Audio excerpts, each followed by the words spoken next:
Praise the lord. ದೇವರ ನಾಮಕ್ಕೆ ಸ್ತೋತ್ರ ಉಂಟಾಗಲ್ಪಡಲಿ. ಪ್ರೀತಿಯುಳ್ಳ ದೇವ ಜನರೇ, ಯೇಸು ಕ್ರಿಸ್ತನ ಹೆಸರಿನಲ್ಲಿ ನಾನು ನಿಮ್ಮನ್ನು ವಂದಿಸುತ್ತೇನೆ.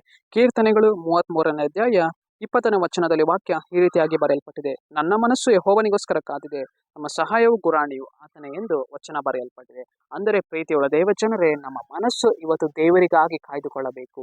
ನಮ್ಮ ಮನಸ್ಸಿನಲ್ಲಿ ದೇವರನ್ನ ನಾವು ಎದುರು ನೋಡುವಾಗ ದೇವರು ನಮಗೇನು ಮಾಡುವರಾಗಿದ್ದಾರೆ? ಸಹಾಯವನ್ನು ಮಾಡುವರಾಗಿದ್ದಾರೆ.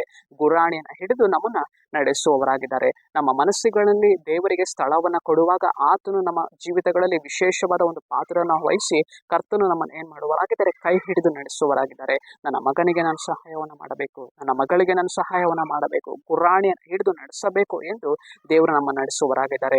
ದೇವರ ದಯೆ ಅದು ನಮ್ಮ ಮೇಲೆ ದೊಡ್ಡ ಗುರಾಣಿ ರೀತಿಯಲ್ಲಿ ಅದನ್ನು ಆವರಿಸಿಕೊಳ್ಳುವಂಥದ್ದಾಗಿದೆ.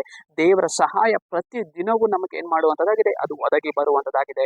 ಆದುದರಿಂದ ಪ್ರೀತಿಯುಳ್ಳ ದೇವ ಜನರೇ, ನಮ್ಮ ಹೃದಯಗಳಲ್ಲಿ, ನಮ್ಮ ಮನಸ್ಸಿನಲ್ಲಿ ಕರ್ತನಿಗೆ ಹೆಚ್ಚಿನ ಒಂದು ಸ್ಥಳವನ್ನು ಕೊಡುವಾಗ ದೇವರು ನಮ್ಮನ್ನ ಅತ್ಯಧಿಕವಾಗಿ ನಮ್ಮನ್ನು ನಡೆಸುವವರಾಗಿದ್ದಾರೆ. ಸರಿ, ನಾವು ಪ್ರಾರ್ಥಿಸೋಣ. ಅಪ್ಪ ದೇವರೇ, ನಿಮಗೆ ಸ್ತೋತ್ರ.